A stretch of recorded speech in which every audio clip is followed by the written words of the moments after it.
ಒಂದಾನೊಂದು ಕಾಲದಲ್ಲಿ ಹಸಿರು ಕಾಡು ಮತ್ತು ನದಿಯೊಂದಿಗೆ ಸುತ್ತುವರೆದಿದ್ದ ಚಿಕ್ಕ ಹಳ್ಳಿಯೊಂದರಲ್ಲಿ ರಾಮು ಎಂಬ ಪ್ರಾಮಾಣಿಕ ಮರ ಕಡಿದವನು ವಾಸವಾಗಿರ್ತಾನೆ. ಅವನು ದಯೆ ಮತ್ತು ಪ್ರಾಮಾಣಿಕತೆಗೆ ಹೆಸರಾಗಿದ್ದವನು. ಪ್ರತಿದಿನ ರಾಮು ಮರ ಕಡಿಯಲು ಕಾಡಿಗೆ ಹೋಗ್ತಾ ಇರ್ತಾನೆ.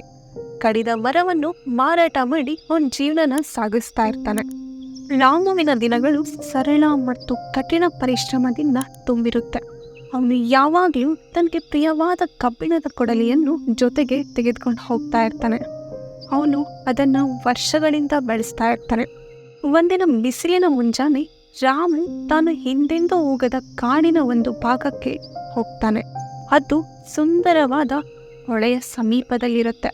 ಹಕ್ಕಿಗಳು ಹಾಡುವ ಧ್ವನಿ ಮತ್ತು ಎಲೆಗಳ ಮೃದುವಾದ ಸದ್ದು ಕೆಲಸ ಮಾಡಲು ಪರಿಪೂರ್ಣವಾದ ಸ್ಥಳ ಎಂದು ಭಾವಿಸಿ ತನ್ನ ಕೆಲಸನ ಮುಂದುವರಿಸ್ತಾನೆ. ರಾಮು ದೊಡ್ಡ ಮರವೊಂದು ಕಡಿತಾ ಇರುವಾಗ ಅವನ ಕುಡ್ಲಿ ಅವನ ಕೈಯಿಂದ ಜಾರಿ ಆಳವಾದ ನೀರಿನಲ್ಲಿ ಬೀಳುತ್ತೆ. ಅವನ ಕುಡ್ಲಿ ಕಣ್ಮರೆಯಾಗುತ್ತೆ. ಹತಾಶನಾಗ್ತಾನೆ.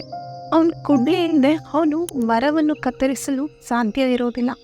ಮರವಿಲ್ಲದೆ ಅವನು ಯಾವುದೇ ಹಣವನ್ನು ಗಳಿಸಲು ಸಾಧ್ಯ ಇರೋದಿಲ್ಲ. ರಾಮು ನಿರಾಶೆಯಿಂದ ನದಿ ದಡದಲ್ಲೇ ಕಣ್ಣೀರು ಹಾಕ್ತಾ ಕುಳಿತುಕೊಳ್ತಾನೆ.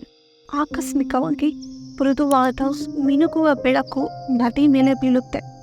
ಆ ಬೆಳಕಿನಿಂದ ಸುಂದರವಾದ ದೇವತೆ ಹೊರಹೊಮ್ಮುತ್ತಾಳೆ. ಅವಳು ವಜ್ರಗಳಂತೆ ಹೊಳೆಯುವ ರೆಕ್ಕೆಗಳು ಮತ್ತು ಸೌಮ್ಯವಾದ ಮುಖವನ್ನು ಹೊಂದಿರ್ತಾಳೆ. ಪ್ರಿಯ ಮರ ಕಡಿಯುವನೇ, ನೀ ಏಕೆ ಅಳುತ್ತಿರುವೆ ಎಂದು ಜೇನಿನಂತೆ ಮಧುರವಾದ ಧ್ವನಿಯಲ್ಲಿ ಕೇಳ್ತಾಳೆ. ರಾಮು ತನ್ನ ದೌರ್ಭಾಗ್ಯವನ್ನ ದೇವತೆಗೆ ವಿವರಿಸ್ತಾನೆ. ಅವಳು ಎಚ್ಚರಿಕೆಯಿಂದ ಆಲಿಸ್ತಾಳೆ. ಆ ಪ್ರಾಮಾಣಿಕ ವ್ಯಕ್ತಿಯ ಸಂಕಟವನ್ನು ನೋಡಿ ದುಃಖಿಸ್ತಾಳೆ. ಸಹಾಯ ಮಾಡಲು ನಿರ್ಧರಿಸ್ತಾಳೆ. ಇಲ್ಲಿಯೇ ನಿಲ್ಲು ರಾಮು, ನಾನು ನಿನ್ನ ಕೊಡಲಿಯನ್ನು ಹುಡುಕುತ್ತೇನೆ. ಅದರೊಂದಿಗೆ ಅವಳು ನದಿಗೆ ಧುಮುಕ್ತಾಳೆ. ಸ್ವಲ್ಪ ಸಮಯದ ನಂತರ ಅವಳು ಸೂರ್ಯನ ಬೆಳಕಿನಲ್ಲಿ ಹೊಳೆಯುವ ಭವ್ಯವಾದ ಚಿನ್ನದ ಕೊಡಲಿಯನ್ನು ಹಿಡಿದು ಹೊರಬರ್ತಾಳೆ. ಇದು ನಿಮ್ಮ ಕೊಡಲಿಯೇ? ರಾಮು ಚಿನ್ನದ ಕೊಡಲಿಯನ್ನು ನೋಡಿ ತಲೆ ಹಲ್ಲಾಡಿಸ್ತಾನೆ. ಇಲ್ಲ, ಅದು ನನ್ನದಲ್ಲ ಎಂದು ಪ್ರಾಮಾಣಿಕತೆಯಿಂದ ಹೇಳ್ತಾನೆ. ದೇವತೆ ಮುಗುಳ್ನಕ್ಕು ಮತ್ತೆ ನೀರಿನಲ್ಲಿ ಕಣ್ಮರೆಯಾಗ್ತಾಳೆ. ಈ ಬಾರಿ ಅವಳಿಗೆ ಬೆಳ್ಳಿಯ ಕೊಡಲಿಯೊಂದಿಗೆ ಹೊರಬರ್ತಾಳೆ. ಅದು ಸಹ ಭವ್ಯವಾಗಿ ಹೊಳಿತಾ ಇರುತ್ತೆ. ಇದು ನಿಮ್ಮ ಕೊಡಲಿಯೇ ಎಂದು ಮತ್ತೊಮ್ಮೆ ಕೇಳ್ತಾಳೆ.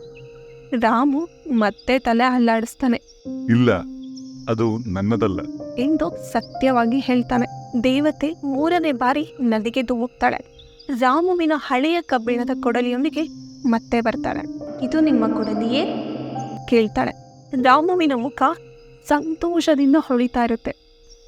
ಹೌದು, ಅದು ನನ್ನ ಕೊಡಲಿಯೇ ಎಂದು ಕೂಗಿ ಹುದ್ಗರಿಸ್ತಾನೆ.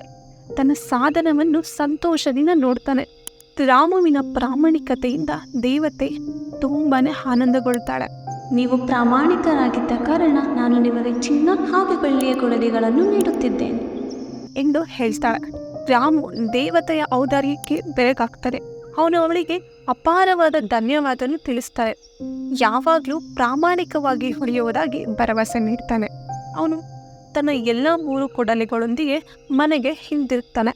ತನ್ನ ಪ್ರಾಮಾಣಿಕತೆ ಮತ್ತು ದೇವತೆಯ ಮಾಂತ್ರಿಕ ಉಡುಗೊರೆಗಳಿಂದ ತನ್ನ ಹಳ್ಳಿಯಲ್ಲಿ ಪ್ರಸಿದ್ಧನಾಗ್ತಾನೆ. ಆ ದಿನದಿಂದ ರಾಮುವಿನ ಜೀವನವು ಸಂತೋಷ ಮತ್ತು ಸಮೃದ್ಧಿಯಿಂದ ತುಂಬಿರುತ್ತೆ. ಅವನು ಕಷ್ಟಪಟ್ಟು ಕೆಲಸ ಮಾಡಲು ಮುಂದುವರಿಸ್ತಾನೆ.